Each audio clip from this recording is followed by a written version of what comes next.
गणानान्त्वा गणपतिगुं हवामहे कविं कवीनामुपमश्रवस्तमम् ज्येष्ठराजं ब्रह्मणान् ब्रह्मणस्पत आनशृण्वन्नोतिभिः सेदसादनम् श्रीविघ्नेश्वराय नमः। ॐ प्रणो देवी सरस्वती वाजेभिर्वाजिनीवते धीनामवित्र्यवतो संसरस्वत्यै नमः। श्रीगुरुभ्यो नमः। ಹರಿ ಓಂ. ನಮಸ್ಕಾರ ಸ್ನೇಹಿತರೆ, ಎಲ್ಲರಿಗೂ ತಿಂಗಳ ಭವಿಷ್ಯ ಕಾರ್ಯಕ್ರಮಕ್ಕೆ ಆತ್ಮೀಯವಾದಂಥ ಸ್ವಾಗತ. 2026 ಸೆಪ್ಟೆಂಬರ್ ತಿಂಗಳ ಮೇಷರಾಶಿಯ ಮಾಸ ಭವಿಷ್ಯವನ್ನು ಈ ವಿಡಿಯೋದಲ್ಲಿ ನೋಡೋಣ.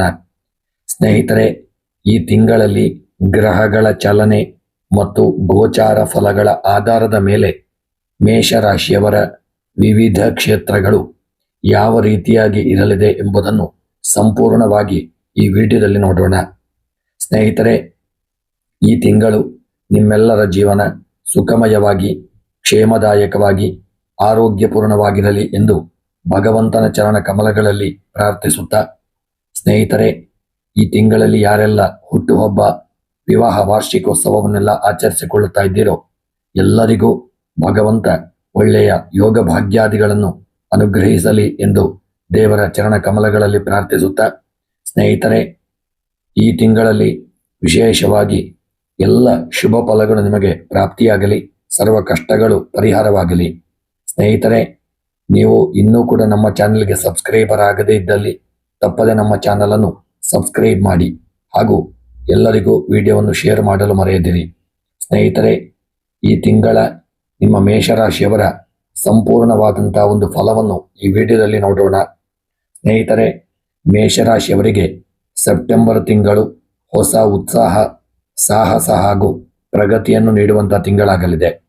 ನಿಮ್ಮ ರಾಶಿಯಾಧಿಪತಿ ಮಂಗಳನ ಪ್ರಭಾವದಿಂದ ಧೈರ್ಯ ಮತ್ತು ಆತ್ಮವಿಶ್ವಾಸ ಹೆಚ್ಚಾಗಲಿದೆ. ಸವಾಲುಗಳು ಎದುರಾದರೂ ನಿಮ್ಮ ಬಲದಿಂದ ಅವುಗಳನ್ನು ಮೆಟ್ಟಿ ನಿಲ್ಲಲಿದ್ದೀರಿ. ವೈಯಕ್ತಿಕ ಹಾಗೂ ವೃತ್ತಿಪರ ಜೀವನದಲ್ಲಿ ಧನಾತ್ಮಕ ಬದಲಾವಣೆಗಳನ್ನು ಕಾಣಬಹುದು. ಈ ತಿಂಗಳಲ್ಲಿ ವೃತ್ತಿ ಮತ್ತು ವ್ಯವಹಾರದ ವಿಚಾರವನ್ನು ನೋಡುವುದಾದರೆ, ಸ್ನೇಹಿತರೆ, ಈ ತಿಂಗಳಲ್ಲಿ ಉದ್ಯೋಗಿಗಳಿಗೆ ನಿಮ್ಮ ಕಚೇರಿ ಕ್ಷೇತ್ರದಲ್ಲಿ ನಿಮ್ಮ ಕಾರ್ಯಕ್ಷಮತೆಗೆ ಉತ್ತಮ ಮನ್ನಣೆ ಸಿಗಲಿದೆ.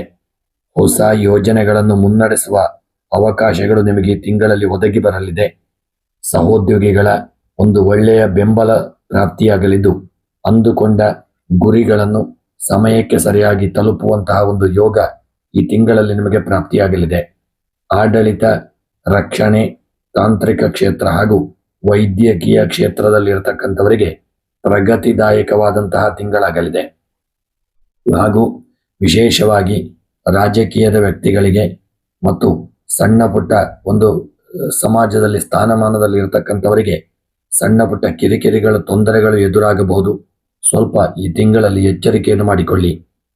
ವ್ಯವಹಾರಸ್ಥರಿಗೆ ರಿಯಲ್ ಎಸ್ಟೇಟ್, ಯಂತ್ರೋಪಕರಣ, ನಿರ್ಮಾಣ ಕ್ಷೇತ್ರ ಹಾಗೂ ಚಿಲ್ಲರೆ ವ್ಯಾಪಾರದಲ್ಲಿರತಕ್ಕಂಥವರಿಗೆ ಉತ್ತಮ ಲಾಭ ಸಿಗುವಂತಹ ತಿಂಗಳಾಗಲಿದೆ. ನೂತನ ಒಪ್ಪಂದಗಳಿಗೆ ಸಹಿ ಹಾಕುವ ಅವಕಾಶ ನಿಮಗೆ ದೊರೆಯಲಿದ್ದು, ಮಾರುಕಟ್ಟೆಯಲ್ಲಿ ಉತ್ತಮ ಸ್ಪರ್ಧೆಗಳಿಗಿಂತ ಮುಂದೆ ಇರಲಿದ್ದೀರಿ. ಹಾಗೂ ಈ ತಿಂಗಳ ಒಂದು ಆರ್ಥಿಕ ಸ್ಥಿತಿಗತಿಯನ್ನು ನೋಡುವುದಾದರೆ, ಹಣಕಾಸಿನ ಹರಿವು ಈ ತಿಂಗಳಲ್ಲಿ ಸುಗಮವಾಗಲಿದ್ದು, ಹಳೆಯ ಸಾಲಗಳಿಂದ ಮುಕ್ತಿ ಪಡೆಯಲು ಈ ಒಂದು ತಿಂಗಳು ಸ್ವಲ್ಪ ಸೂಕ್ತವಾದಂಥ ಸಮಯವಾಗಲಿದೆ. ಭೂಮಿ, ವಾಹನ ಅಥವಾ ಆಸ್ತಿ ಖರೀದಿಗಾಗಿ ಹಣ ವಿನಿಯೋಗಿಸುವ ಸಾಧ್ಯತೆ ಇದ್ದು, ಆದರೂ ದ್ವಿತೀಯಾರ್ಧದಲ್ಲಿ ಅನಗತ್ಯ ವೆಚ್ಚಗಳು ಹೆಚ್ಚಾಗುವಂತಹ ಸಾಧ್ಯತೆ ಇದೆ. ಇದರಿಂದ ಬಜೆಟ್ ನಿಯಂತ್ರಣದಲ್ಲಿಟ್ಟುಕೊಳ್ಳುವುದು ತುಂಬ ಅಗತ್ಯ. ಹಣದ ವಿಚಾರದಲ್ಲಿ ಈ ತಿಂಗಳಲ್ಲಿ ಸ್ವಲ್ಪ ಎಚ್ಚರಿಕೆಯಿಂದ ಇರಿ. ಈ ತಿಂಗಳು ನೀವು ಹೊರಗಿನ ದೇಶಕ್ಕೆ ಹೋಗುವಂತಹ ಒಂದು ಯಾವುದಾದರೂ ಸಂದರ್ಭವಿದ್ದಲ್ಲಿ ನಿಮ್ಮ ಮುಖ್ಯ ವಸ್ತುಗಳ ಬಗ್ಗೆ ತುಂಬ ಎಚ್ಚರಿಕೆಯಿಂದ ಇರಿ. ಈ ತಿಂಗಳಲ್ಲಿ ಯಾವುದಾದ್ರೂ ಸಣ್ಣ ಪುಟ್ಟ ತೊಂದರೆಗೆ, ಸಮಸ್ಯೆಗೆ ಒಳಗಾಗುವಂಥ ಸಾಧ್ಯತೆ ಇದೆ. ಹಾಗೂ ನಿಮ್ಮ ಪಾಸ್ಪೋರ್ಟ್ ಆಗಿರ್ಬೋದು, ವೀಸಾ ಆಗಿರ್ಬೋದು, ಇಂತಹ ಒಂದು ವಿಚಾರದಲ್ಲಿ ನಿರ್ಲಕ್ಷ್ಯ ಮಾಡದೆ ತುಂಬ ಜಾಗರೂಕತೆಯಿಂದ ಮುಂದುವರಿಯಿರಿ. ಈ ತಿಂಗಳಲ್ಲಿ ಪ್ರಯಾಣ ಮಾಡುವಾಗ ತಮ್ಮ ಸ್ವಂತ ವಾಹನದಲ್ಲಿ ಪ್ರಯಾಣದಲ್ಲಿ ಎಚ್ಚರಿಕೆಗಳಿರಲಿ. ಯಾವುದಾದ್ರೂ ಸಣ್ಣ ಪುಟ್ಟ ತೊಂದರೆ ತೊಡಕುಗಳಿಗೆ ಎದುರಾಗಲಿದ್ದೀರಿ, ಆದಷ್ಟು ಎಚ್ಚರಿಕೆಯಿಂದ ಪ್ರಯಾಣವನ್ನು ಮಾಡಿ. ಈ ತಿಂಗಳು ಕುಟುಂಬ ಮತ್ತು ಪ್ರೀತಿಯ ವಿಚಾರವನ್ನು ನೋಡುವುದಾದರೆ ನಿಮ್ಮ ಕೌಟುಂಬಿಕ ಜೀವನ ಕುಟುಂಬದಲ್ಲಿ ಒಗ್ಗಟ್ಟು ಮತ್ತು ಸಂತೋಷದಿಂದ ಇರಲಿದೆ. ಮನೆಯಲ್ಲಿ ಮಂಗಳ ಕಾರ್ಯಗಳು ಅಥವಾ ಧಾರ್ಮಿಕ ಸಮಾರಂಭಗಳು ನಡೆಯುವ ಸಾಧ್ಯತೆ ಇದ್ದು, ಒಡ ಹುಟ್ಟಿದವರಿಂದ ಒಂದು ಸಂಪೂರ್ಣ ಈ ತಿಂಗಳಲ್ಲಿ ಸಹಕಾರ ಸಿಗುವಂಥ ಯೋಗವಿದೆ. ಗೃಹದಲ್ಲಿ ಒಂದು ಮಂಗಳ ಕಾರ್ಯಗಳಿಂದ ಮನಸ್ಸಿಗೆ ಹಿತ ದೊರಕುವಂಥದ್ದು ಹಾಗೂ ಒಂದು ವಿವಾಹದ ವಿಚಾರವಾಗಿ ಯಾವುದಾದರೂ ಶುಭ ಸುದ್ದಿಗಳು ಬರತಕ್ಕಂಥದ್ದು ಆಗಲಿದೆ. ಪ್ರೀತಿ ಮತ್ತು ವಿವಾಹದ ವಿಚಾರಕ್ಕೆ ಸಂಬಂಧಪಟ್ಟಂತೆ ನಿಮ್ಮ ದಾಂಪತ್ಯ ಜೀವನದಲ್ಲಿ ಸಣ್ಣ ಪುಟ್ಟ ಭಿನ್ನಾಭಿಪ್ರಾಯಗಳು ಬರತಕ್ಕಂಥ ಸಾಧ್ಯತೆಗಳಿದೆ. ಆದಷ್ಟು ಮಾತುಕತೆಯ ಮೂಲಕ ಶಮನಗೊಳಿಸಲು ಪ್ರಯತ್ನ ಮಾಡಿಕೊಳ್ಳಿ. ಪ್ರೇಮಿಗಳಿಗೆ ತಮ್ಮ ಭಾವನೆಗಳನ್ನು ಹಂಚಿಕೊಳ್ಳಲು ಒಳ್ಳೆಯ ಒಂದು ಸಮಯ ಕೂಡಿ ಬರಲಿದೆ ಹಾಗೂ ವಿವಾಹ ಬಂಧನಕ್ಕೆ ಕಾಲಿಡಲು ಶುಭ ಸಮಯಗಳು ಕೂಡಿ ಬರತಕ್ಕಂಥ ಒಂದು ಯೋಗವಿದೆ. ಹಾಗೂ ಆರೋಗ್ಯದ ವಿಚಾರಕ್ಕೆ ಸಂಬಂಧಪಟ್ಟಂತೆ ಆರೋಗ್ಯದ ದೃಷ್ಟಿಯಿಂದ ಈ ತಿಂಗಳು ನೀವು ಉತ್ತಮ ಚೈತನ್ಯದಿಂದ ಕೂಡಿರಲಿದ್ದೀರಿ. ಆದರೆ ಹಿಂದೆ ಇದ್ದಂಥ ಯಾವುದಾದ್ರೂ ಅನಾರೋಗ್ಯಗಳಿದ್ದಂತಲ್ಲಿ, ರಕ್ತದೊತ್ತಡ ಅಥವಾ ಶುಗರ್ ಇಂತಹ ಅನಾರೋಗ್ಯಗಳಿದ್ದಂತಲ್ಲಿ ಹೆಚ್ಚಿನ ಜಾಗರೂಕತೆಯಿಂದ ಇರಿ. ಕೋಪ ಅಥವಾ ಕೆಲಸದ ಒತ್ತಡದಿಂದಾಗಿ ತಲೆನೋವಿನಂತಹ ಸಣ್ಣ ಸಮಸ್ಯೆಗಳು ಎದುರಾಗಬಹುದು. ಯೋಗ, ಧ್ಯಾನ ಹಾಗೂ ಸರಿಯಾದ ವಿಶ್ರಾಂತಿಗೆ ಹೆಚ್ಚಿನ ಆದ್ಯತೆಯನ್ನು ನೀಡುವುದು ಉತ್ತಮ. ಈ ತಿಂಗಳಲ್ಲಿ ಕೃಷಿಕರಿಗೆ ಮತ್ತು ತೋಟಗಾರಿಕೆ ವಿಚಾರಕ್ಕೆ ಸಂಬಂಧಪಟ್ಟಂತೆ ಕೃಷಿಕರಿಗೆ ನಿಮ್ಮ ಶ್ರಮಕ್ಕೆ ತಕ್ಕದಂತಹ ಒಂದು ಉತ್ತಮ ಫಲಗಳು ಈ ತಿಂಗಳಲ್ಲಿ ಪ್ರಾಪ್ತಿಯಾಗಲಿದೆ. ತಾಂತ್ರಿಕ ಉಪಕರಣಗಳ ಬಳಕೆ ಅಥವಾ ನೀರಾವರಿ ಯೋಜನೆಯ ವಿಸ್ತರಣೆಗೆ ಈ ತಿಂಗಳು ಅತ್ಯಂತ ಸೂಕ್ತವಾದಂಥ ಸಮಯ. ಬೆಳೆಗಳಿಗೆ ಉತ್ತಮ ಮಾರುಕಟ್ಟೆ ಬೆಲೆ ದೊರೆತು ಆರ್ಥಿಕವಾಗಿ ಲಾಭ ಸಿಗತಕ್ಕಂಥ ಒಂದು ಯೋಗವಿದೆ. ತೋಟಗಾರಿಕೆಯ ವಿಚಾರಕ್ಕೆ ಸಂಬಂಧಪಟ್ಟಂತೆ ತೆಂಗು, ಅಡಿಕೆ, ತರಕಾರಿ ಹಾಗೂ ಹಣ್ಣಿನ ಬೆಳೆಗಾರರಿಗೆ ಬೇಡಿಕೆ ಹೆಚ್ಚಾಗಲಿದೆ. ಕೀಟನಾಶಕಗಳ ನಿರ್ವಹಣೆ ಹಾಗೂ ಗೊಬ್ಬರದ ಸರಿಯಾದ ಬಳಕೆಯಿಂದ ಇಳುವರಿ ವೃದ್ಧಿಯಾಗತಕ್ಕಂಥ ಒಂದು ಯೋಗವಿದೆ. ಈ ತಿಂಗಳಲ್ಲಿ ವಿದ್ಯಾಭ್ಯಾಸದ ವಿಚಾರಕ್ಕೆ ಸಂಬಂಧಪಟ್ಟಂತೆ ವಿದ್ಯಾರ್ಥಿಗಳಿಗೆ ಉತ್ತಮ ಸ್ಪರ್ಧಾತ್ಮಕ ಮನೋಭಾವ ಮೂಡಲಿದ್ದು, ಗಣಿತ, ಸೈನ್ಸ್ ಹಾಗೂ ಇಂಜಿನಿಯರಿಂಗ್ ಮತ್ತು ಕ್ರೀಡಾ ಕ್ಷೇತ್ರದಲ್ಲಿರತಕ್ಕಂಥ ವಿದ್ಯಾರ್ಥಿಗಳಿಗೆ ವಿಶಿಷ್ಟ ಸಾಧನೆ ಮಾಡಲಿದ್ದೀರಿ. ವಿದೇಶಕ್ಕೆ ಹಾಗೂ ಶಿಕ್ಷಣಕ್ಕೆ ಪ್ರಯತ್ನಿಸುತ್ತಿರತಕ್ಕಂಥವರಿಗೆ ಶುಭ ಸುದ್ದಿಗಳು ಸಿಗತಕ್ಕಂಥದ್ದು ಆಗಲಿದೆ. ಹಾಗೂ ಈ ತಿಂಗಳ ಒಂದು ಶುಭ ದಿನಗಳನ್ನು ನೋಡುವುದಾದರೆ ಈ ತಿಂಗಳಲ್ಲಿ ಮಂಗಳವಾರ, ರವಿವಾರ ಮತ್ತು ವಿಶೇಷವಾಗಿ ಶುಕ್ರವಾರ ನಿಮಗೆ ಶುಭ ಫಲಗಳನ್ನು ತಂದುಕೊಡತಕ್ಕಂಥ ದಿನಗಳಾಗಲಿದೆ. ಆದಷ್ಟು ಒಳ್ಳೆಯ ಕಾರ್ಯಗಳನ್ನು ಈ ದಿನಗಳಲ್ಲಿ ಪ್ರಾರಂಭ ಮಾಡಿಕೊಳ್ಳಿ. ಇನ್ನು ಈ ತಿಂಗಳ ಒಂದು ಶುಭ ದಿಕ್ಕುಗಳನ್ನು ನೋಡುವುದಾದರೆ ಪೂರ್ವ ಮತ್ತು ದಕ್ಷಿಣ ನಿಮಗೆ ಹೆಚ್ಚಿನ ಒಂದು ಯಶಸ್ಸನ್ನು ತಂದುಕೊಡ್ತಕ್ಕಂತಹ ಒಂದು ದಿಕ್ಕುಗಳಾಗಲಿದೆ. ಈ ಒಂದು ಪೂರ್ವದಿಂದ ನೀವು ಒಂದು ಕೆಲಸ ಕಾರ್ಯವನ್ನು ಪ್ರಾರಂಭ ಮಾಡಿಕೊಳ್ತಕ್ಕಂಥದ್ದು.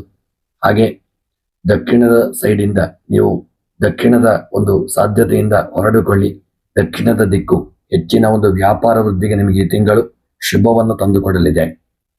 ಇನ್ನು ಈ ತಿಂಗಳಲ್ಲಿ ಸೆಪ್ಟೆಂಬರ್ ತಿಂಗಳಲ್ಲಿ ನಿಮಗೆ ಶುಭವಾಗಿರತಕ್ಕಂಥ ದಿನಾಂಕಗಳನ್ನು ನೋಡುವುದಾದರೆ 9ನೇ ತಾರೀಕು, 10, 1ನೇ ತಾರೀಕು, 19, 18, 27 ಇವೆಷ್ಟು ಈ ತಿಂಗಳಲ್ಲಿ ನಿಮಗೆ ಶುಭ ತಂದುಕೊಡತಕ್ಕಂಥ ದಿನಾಂಕಗಳು ಹಾಗೂ ಅದೃಷ್ಟದ ಸಂಖ್ಯೆಗಳಾಗಲಿದೆ.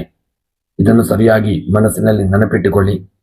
ಹಾಗೂ ಈ ತಿಂಗಳಲ್ಲಿ ನಿಮಗೆ ಬರತಕ್ಕಂಥ ಒಂದು ಕಷ್ಟಗಳ ಒಂದು ಪರಿಹಾರಕ್ಕಾಗಿ ಪ್ರತಿ ಮಂಗಳವಾರ ಸುಬ್ರಹ್ಮಣ್ಯ ಸ್ವಾಮಿಯ ಆರಾಧನೆ ಹಾಗೂ ಆಂಜನೇಯ ಸ್ವಾಮಿಗೆ ಎಳೆನೀರಿನ ಅಭಿಷೇಕವನ್ನು ಮಾಡಿ ಕೆಂಪು ಹೂವುಗಳನ್ನು ಅರ್ಪಿಸಿ ಹಾಗೂ ಲಿಂಬುವಿನ ಹಾರವನ್ನು ಮಾಡಿ ಆಂಜನೇಯ ಸ್ವಾಮಿಗೆ ಸಮರ್ಪಣೆ ಮಾಡಿ.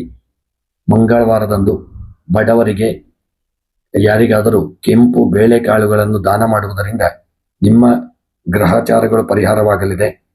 ಹಾಗೂ ಪ್ರತಿನಿತ್ಯ ಈ ತಿಂಗಳಲ್ಲಿ ಸೂರ್ಯ ನಮಸ್ಕಾರ ಮಾಡುವುದು ಆಯುಷ್ಯ ಹಾಗೂ ಆರೋಗ್ಯಕ್ಕೆ ಒಳಿತಾಗಲಿದೆ. ಈ ತಿಂಗಳಲ್ಲಿ ನಿಮ್ಮ ಶುಭ ಒಂದು ಮಂತ್ರಗಳನ್ನು ನೋಡುವುದಾದರೆ ಆದಷ್ಟು ಓಂ ಸ್ಕಂದಾಯ ನಮಃ ಎಂಬ ಮಂತ್ರವನ್ನು ಪ್ರತಿನಿತ್ಯ 28 ಬಾರಿ ಜಪ ಮಾಡಿಕೊಳ್ಳಿ. ಹಾಗೂ ಓಂ ನಮೋ ಭಗವತೆ ವಾಸುದೇವಾಯ ಎಂಬ ಮಂತ್ರವನ್ನು ನಿಮಗೆ ಭಯ ನಿವಾರಣೆಗೆ ಹಾಗೂ ಸಕಲ ರೀತಿಯಲ್ಲಿ ರಕ್ಷಣೆಗೆ ಈ ಮಂತ್ರವನ್ನು ಜಪ ಮಾಡಿಕೊಳ್ಳಿ. ಭಗವಂತನ ಅನುಗ್ರಹ ನಿಮಗೆ ಪ್ರಾಪ್ತಿಯಾಗಲಿದೆ.